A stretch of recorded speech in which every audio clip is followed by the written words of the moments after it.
Hello, and welcome to the Coach Right podcast, where we explore how to turn coaching expertise into published pages. I'm your host, Helen O'Neill, Portfolio Career Specialist, accredited Future of Work coach, author and creator of Coach Right 90, the writing programme specifically designed for coaches. You can get the episode show notes and your free guide to publishing options at coachright.co.uk. It's time for the next chapter. Welcome to episode 9 of the Coach Right podcast. Helen here, recording on Saturday the 29th of November 2025. My guest today is Carolyn Cowperthwaite, and we'll be talking all about her co-written title, The Grief Book. Carolyn and I met at an event a few years ago and have since become friends. In our conversation, we talk about how important it is to consider your reader when you're writing. We'll talk about self-care during the process and how writing doesn't need to be a solitary pursuit. I'm reminded that coaching can sometimes feel that way too, yet in both instances, the importance of community never goes away. Connecting with peers, learning and supporting each other. I'm recording this introduction a day later than normal because yesterday I took a day out to prioritise connection myself. I attended the Dare Greatly event hosted by business coach Joanna Lott. Now, Jo and I met virtually a few years ago when we both presented at the Coaching Crowd Summit, but have never met in person. I fully expected the day to be energising, and it didn't disappoint. Taking time out to reflect on the year that has gone and to start to solidify plans for 2026 was such a tonic and has helped me to firm out some of the decisions I've been mulling over in my practice. There's an energy that you get by being in person with peers. And today I am equal parts completely exhausted, hugely optimistic and excited for things to come. I will be sharing more about some of those plans in the weeks ahead. But for now, as we head into the festive season, I like to do what I call my Christmas jobs. All the organising, clearing out and consolidating. It's the time of year where I do my annual archive of digital files, check all my social profiles are up to date, refresh any automations, all the good admin-y stuff that tends to get pushed to the side but uses up valuable brain space. It's not glamorous. But for me, getting those admin loops closed off at the end of the year clears the decks for the big ticket projects in the year to come. Of course, plans change as we adapt to circumstance. So for me, this is much more about defining a direction of travel rather than coming up with a mandated set of tasks that have to be done. There's little value in doggedly pursuing a plan if it doesn't meet the goal. And you'll sometimes hear me talk about looking for the thing that's naturally next. And with the world changing so quickly, what that next thing isn't always so clear. I don't know about you, but I've always got a long list of things I could do. And prioritising and reprioritising is often the unsung superpower of the portfolio professional. So, for example, I know that self-help books do well when published in Spanish. I would love to translate my books, but as I only speak a handful of words in Spanish, that would have involved a big investment. And at this stage in my author career, that time and money is simply better spent writing the next book. And yet, those barriers to entry are starting to lower. The big news announced by Amazon a few weeks ago is that they're launching Kindle Translate, which, as the name implies, means that it will allow authors to publish their books in a secondary language. Now, currently, the tool is in beta and is focused on English, Spanish and German, and it's only available to a small number of authors. But it's certainly something I will consider as a way to reach more readers. Now, much like any other AI tool, there will be what are fast becoming the standard considerations around quality and ethics. I'm curious whether the translations will still need a native speaker to do the final edit, and whether readers will accept them as they are as good enough, in inverted commas. I'm also interested to know how we will identify these AI-assisted products, and hopefully this will become more widely available as a tool by the time the Resilience book is out next year, and I'll be able to test it and share the results with you. It has been a busy few weeks in the coaching space too. I've onboarded my last client for the year, and I won't be opening my doors again for one-to-one until mid-January. I have taken some time out to attend some sessions with the EMCC and have been working on an exciting new initiative that will be launching to members in the new year. I attended the relaunch of the EMCC Wellbeing Special Interest Group. When I'm working with clients in the career space, we often talk about how well-being is the foundation of success, and I love connecting with coaches from all disciplines with a view to shared learning on best practice, thought leadership, all focused on that all-important area of well-being for coaches and their clients. This was very much a meeting of minds and a shaping session for what's to come. We talked about things like coaching outdoors, health coaching as a specialism, and how well-being topics are often interwoven into client goals. In corporate, it can sometimes be the case that budgets for well-being initiatives are amongst the first to be cut when times are tough. And when we think about how frequently clients bring at least some aspect of well-being to the conversation, there is an obvious disconnect for me. As a practitioner, I am mindful of this and really looking forward to learning from others in the group. So as well as doing lots of exciting admin, my focus for the next couple of weeks is to enjoy the festive season. My Christmas decorations are currently in a stack on my living room floor, and I will be putting them up after I finish recording this. Yarn Alley, my little side hustle making Christmas cards, has been popular again this year on Etsy. I woke up this morning to a list of sales, including one from Italy and one from Switzerland. I love the idea that a little bit of handmade joy goes around the world at this time of year. And I know I always get tired at this time of year. With all the extra demands on our time, on top of getting things wrapped up for the year, both literally and figuratively, I have accepted that I've reached my capacity in terms of activities in the diary and have ring-fenced some time for rest.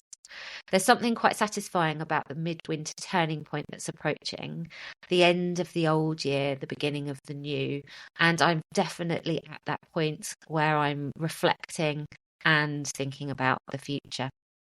If you're the same and one of your areas of focus for 2026 is writing your book, the doors to Coach Write 90 are officially open. This is a small group program designed specifically for coach authors. It's a blend of writing spaces, group sessions, and Q&A where nothing is off the table. We start in January, and I'd love to see you there.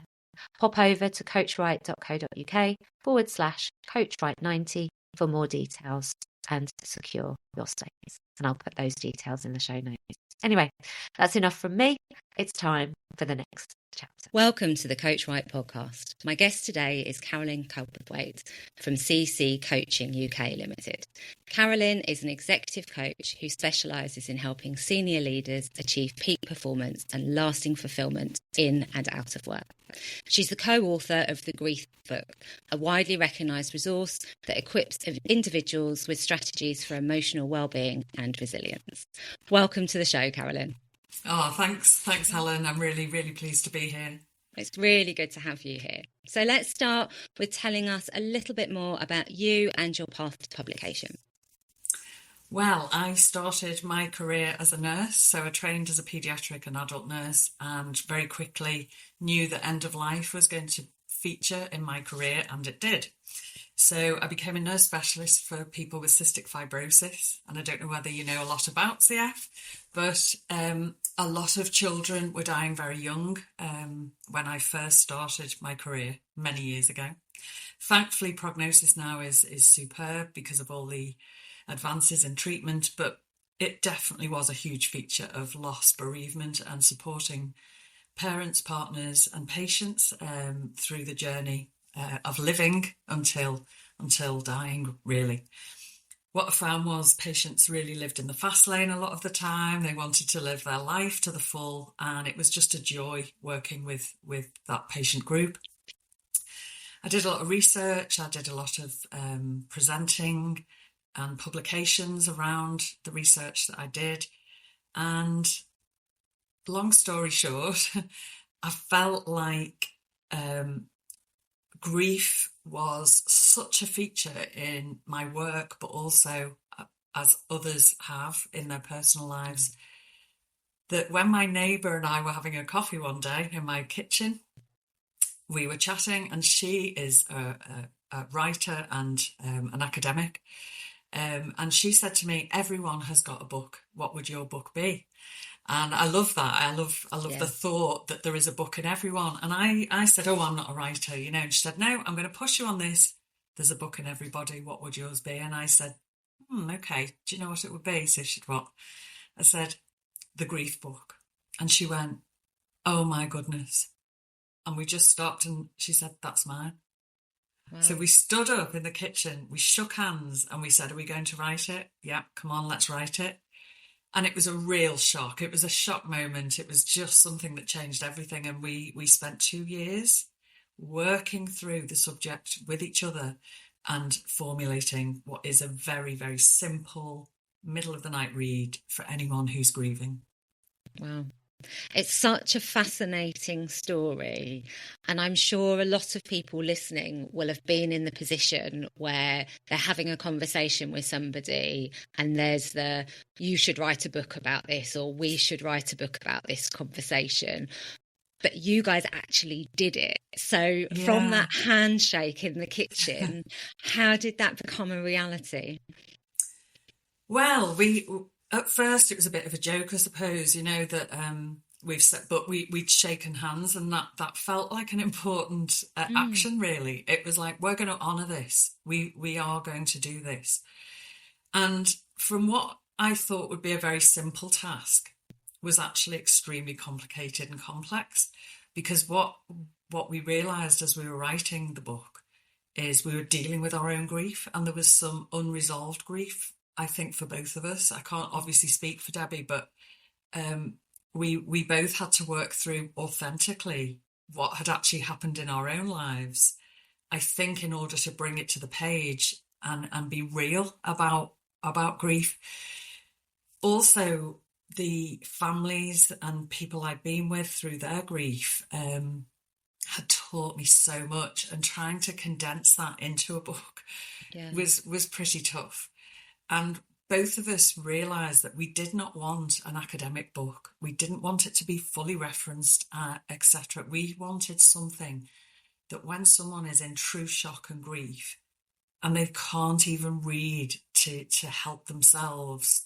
And I don't know whether you've experienced this, but that middle of the night moment, we call it, when you wake up and it feels just so raw, it's unbearable. Nobody's around, there's no one to talk to. And it can be such a lonely place. And that was the person we wrote the book for. And we both said, if it reaches one person and they get any kind of sense of hope out of this, then our job is done. That's all we were aiming for. So very strangely, there was no marketing. We both understand that you can't give someone a book on grief and try and help them. That's not our bag. It's not what we believe in. So we've never marketed it. We have never given it to someone and told them to read it. Occasionally people have asked if they've found out we've written it, and we've obviously given someone a book, but we've said, if it's not for you, throw it away, stick it in the back of a drawer. It mightn't be your time. It's just out there doing its job. It's a really powerful purpose.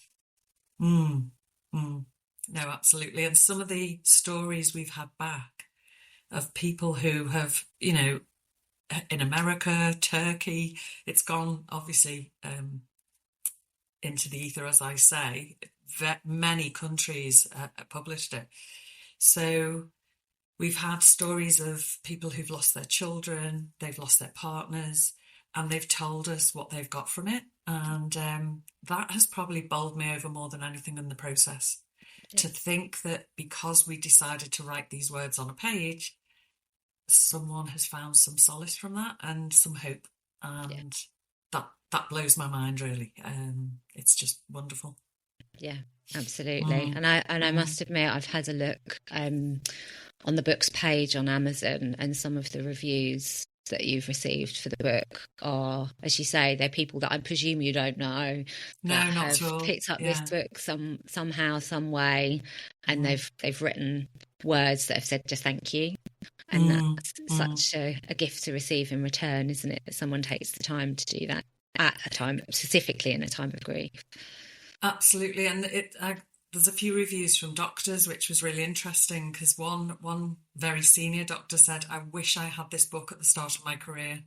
And I thought that was a real insight into, it can be a resource just for a friend or a medic or someone outside of the situation. It's not necessarily the person who's grieving who may get some benefit. Yeah, absolutely. And obviously, grief is something that we all go through, and it's something that the two of you were going through at the time, and it was something you were working through with your patients as part of your career on a day-to-day basis. How did you kind of look after yourselves and each other during this process of putting this book together? Oh, that's a really nice question. We met so many times over a 2-year period. And we did an awful lot of talking. I think trust was imperative. You know, we had massive confidentiality around this and trust with each other. And we touched on really raw, difficult topics around our own personal grief and others that we'd witnessed and been with. And I think the way we looked after each other was with humour. We would sometimes end up in a heap laughing about some really challenging, sensitive topics. We've both got a similar sense of humour, so that really helped.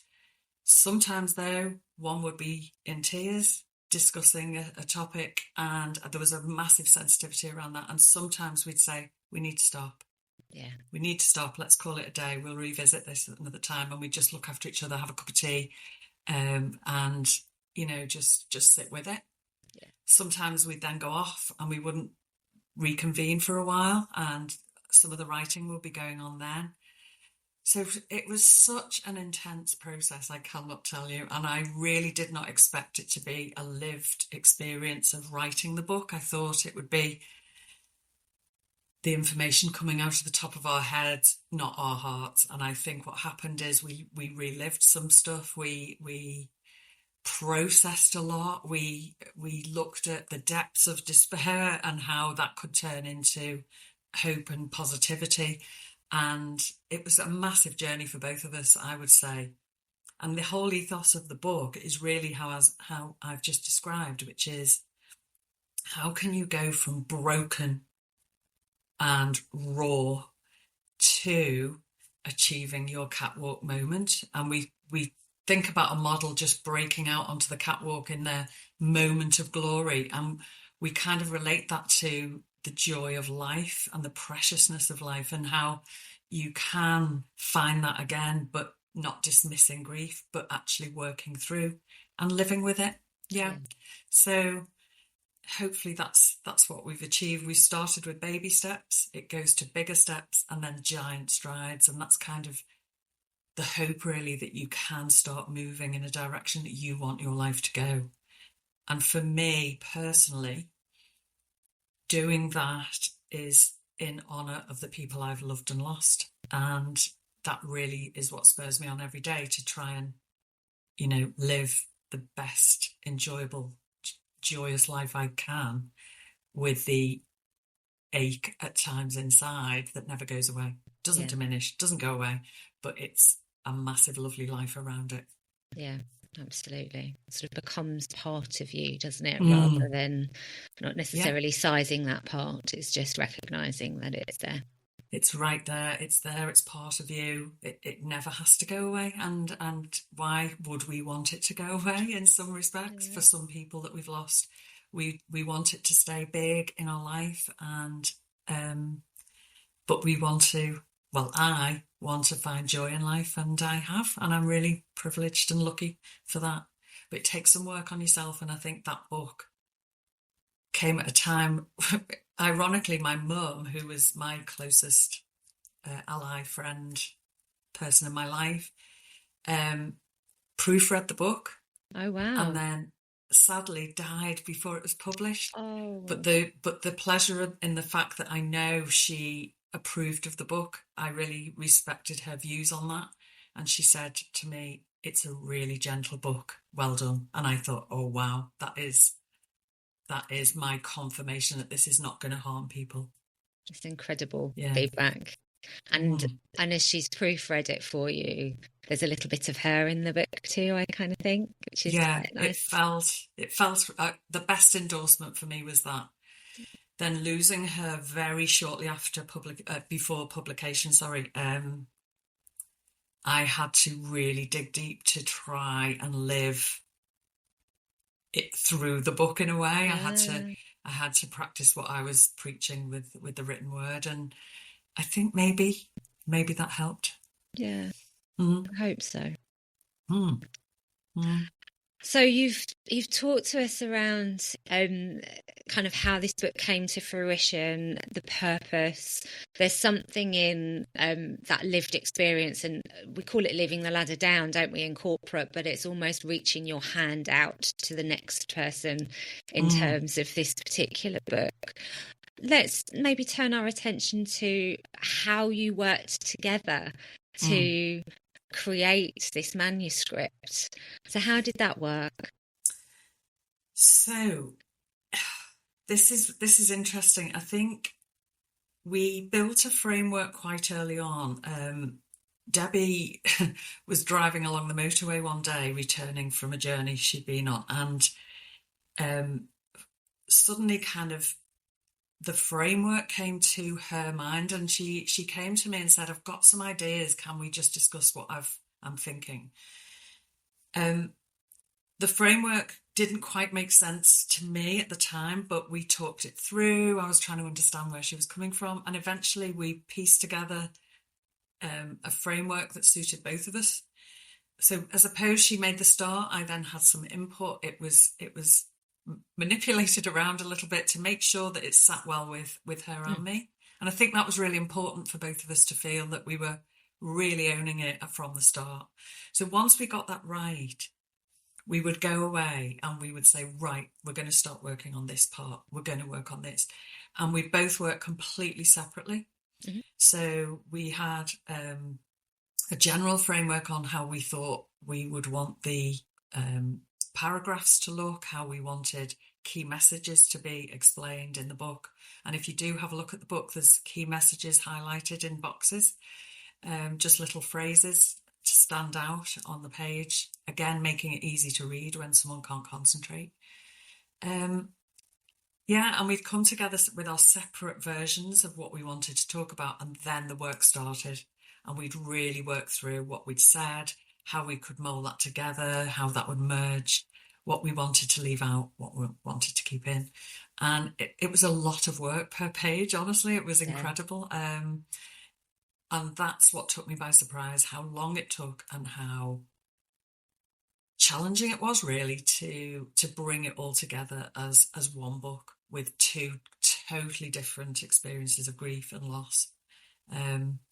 But I think that made it richer because it wasn't just one person's journey. It was, more stories involved, more people involved. And I think the richness of what we've written probably has come about from that coming together of two minds, not just sat on my own thinking it through. Yeah, absolutely.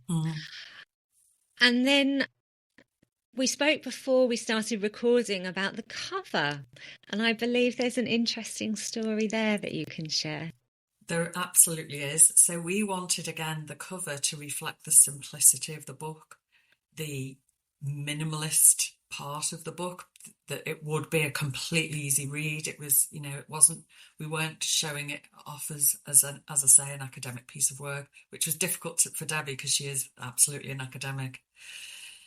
Her daughter is Emily Powell, and she's one of the top UK artists currently.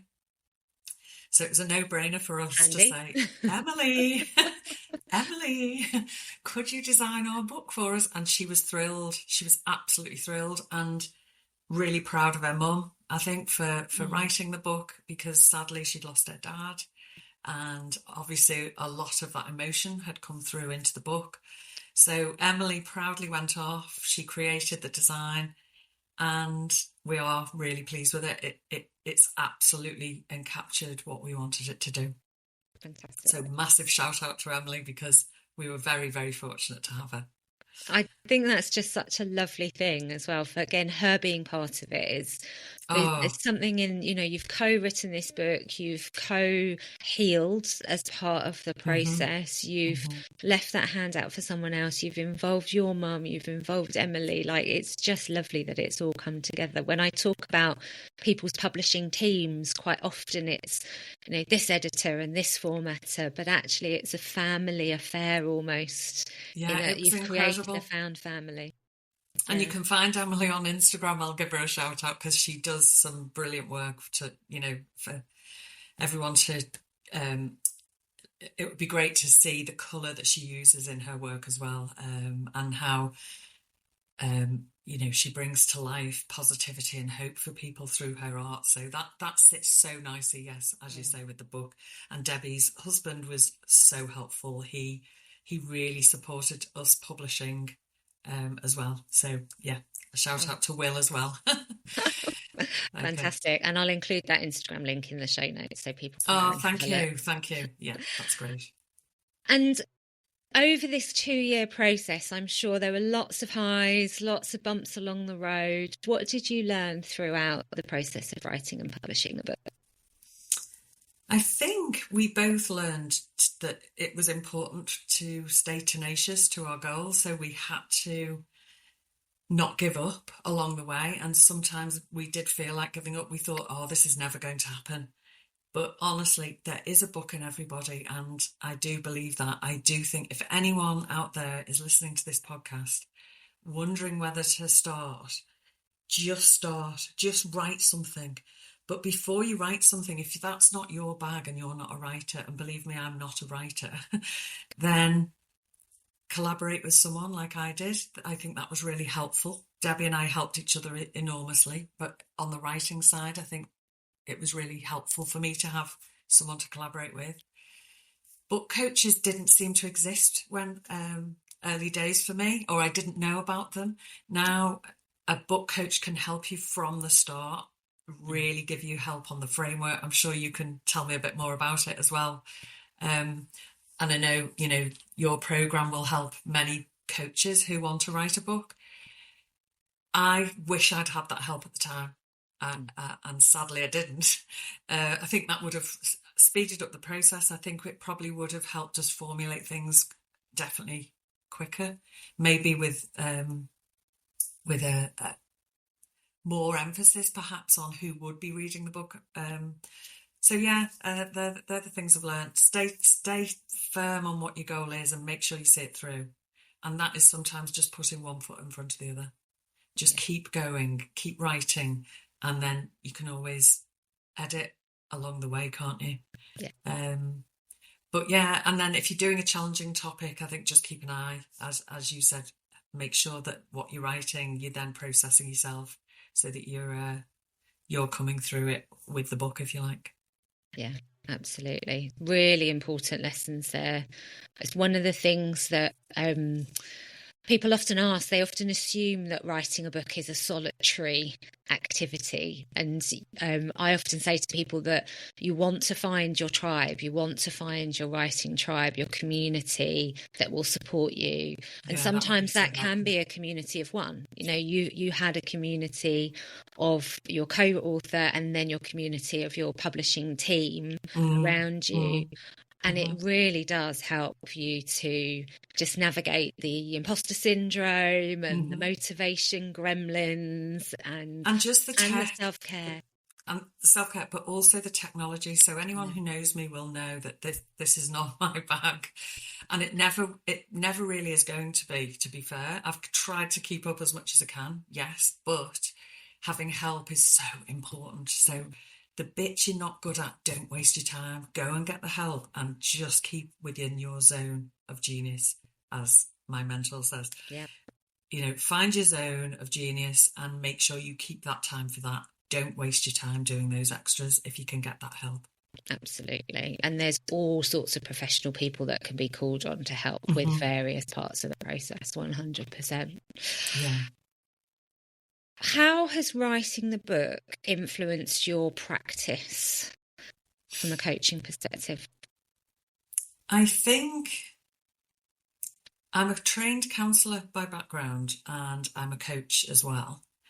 When I coach senior professionals who are often stressed, maybe bereaved, maybe dealing with terminal illness, maybe dealing with pressures of work, maybe excelling and just being overwhelmed by success. You know, there's so many variations of what I find. And I think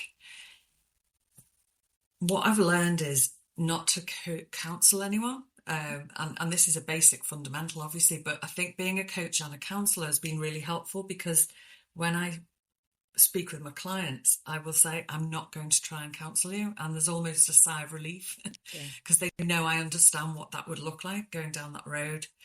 So the book has defined the grief counselling aspect, I think. The coaching, there is an element of coaching within the grief book, but I think the coaching is very action based, and it's how to take that forward in a consultation. So has the book helped? I think it has, from a structural point of view. I know what it feels like to take someone who needs coaching from where they are to where they want to be, and the book kind of emulates that. It kind of shows the process. So maybe subliminally I have that now inside for that journey forward. Yeah. And this book was written at a very specific moment in time for you. Have you thoughts of writing another one day? There's times in my coaching when we hit golden moments that I think, I need to capture this. I was laughing with my daughter the other day because I work with a lot of teams at the moment who are not particularly working well together. So they're a good team. They're individually expert at what they do, but they've started to lose trust with each other for whatever reason. They might be having difficulty in communication. Resentment sets in, and the teams I'm working with are normally referred to me because they're falling apart and they're not leading properly. So I have a framework that I use, which I have built based on my experience, on how to work with the individual team members first, and then we get to a point where we bring the team together and reset the team for going forward. This technique I use absolutely works. It's absolutely incredible, and the results have been outstanding. I would love to capture that now in a book. And I said to my daughter the other day, I think I should write this as a book. And she went, no, Mum, you are not writing another one. And we laughed. But so who knows? There may be another inside, and I might approach it differently this time, I think. Yeah, I think we started this conversation, didn't we, with the purpose of the book, and the purpose of the new idea is somewhat different, I do tend to find that once the kernel of the idea is there, it's just a matter of time before we accept that we're going to have to sit down and come to the laptop. How exciting. So we shall watch this space. Yeah. But I would definitely be employing a coach for that, Helen. Give me a call. We'll have a chat. And what advice do you have for coaches who do aspire to write their own book? Just do it. Yeah. As my good friend Julie, who's a coach, says, just do it. Just start. But I've met a few in my networking, I've met a few book coaches, and I don't know how you feel about this, Helen, but what they've said to me is we would prefer a client to contact us before they even start, so that we can go on the journey with them, rather than going in halfway through the story and trying to unpick and change things. So I don't know whether you'd agree with that, but certainly one particularly famous book coach I know has said, I just love working with people from the very get-go. And it kind of makes sense to me, but what would you say on that? So my view is maybe slightly different, and that is because of how different people approach writing. So for me, there's something in some people will write 10 to 20,000 words, and then they'll do a look back and they'll completely restructure. Some people will create a framework and then fill in the spaces. Some people will discovery write, we call it, and will literally just sit down with a blank piece of paper and go all the way to the end. And for me, it's a little bit like when you're coaching somebody in one-to-one, you meet people where they are, and then you give them what they need. Yeah. So I'm possibly a little less prescriptive in that. Some people come to me because they're stuck and they've had a go, and they're like, actually, I just want someone to help me, walk me through this, and kind of give me some options of things I can try. And, I love doing that as much as somebody that's got the kernel of the idea that they want to play. I'm a book nerd, right? I'll work with, as long as people are willing to do the work. I think how they get there is going to be as various as the books they write. Interesting. Yeah, I get that, because obviously my clients, I never know where they're going to go on their journey and where they're at, and I'm very keen on meeting people where they're at. Yeah. So I probably, agree with you. Yeah. Fantastic. Interesting. Carolyn, that has been absolutely fascinating. Thank you so much for sharing your story and your journey. Can we close by telling listeners where they can find you, your services, and your books online? Yes, so please, if anyone would like to connect on LinkedIn, it would be absolutely great. Carolyn Cowperthwaite. I'm also on Instagram, which we'll put in the link, won't we? And Facebook. So I'd really welcome connecting through those platforms. Yeah. And I'll make sure all of those are in the show notes. Oh, thank you. And thanks for, really, really good chat through things. It's been a pleasure. Thank you for coming. It's been a great conversation. I hope you found today's interview with Carolyn useful. You can share your reflections by leaving a comment on the podcast show notes or on the YouTube channel, or email me directly at helen@coachwright.co.uk. Next week, I am joined by Helen Hopper, and we will be talking all about her book, The Art and Psychology of Broad Relationships, and her path to publication. I look forward to seeing you for the next chapter. Thank you for joining me today. You can get the show notes and your free guide to publishing options at coachwright.co.uk. Remember to subscribe and leave a review on your podcatcher of choice. Your words can make a difference. The review can too. If you'd like to connect, find me on LinkedIn, O'Neill Helen, that's O'Neill, ONEILL, or on Instagram at Helen O'Neill Coaching. I'll see you for the next chapter of Coach Wright.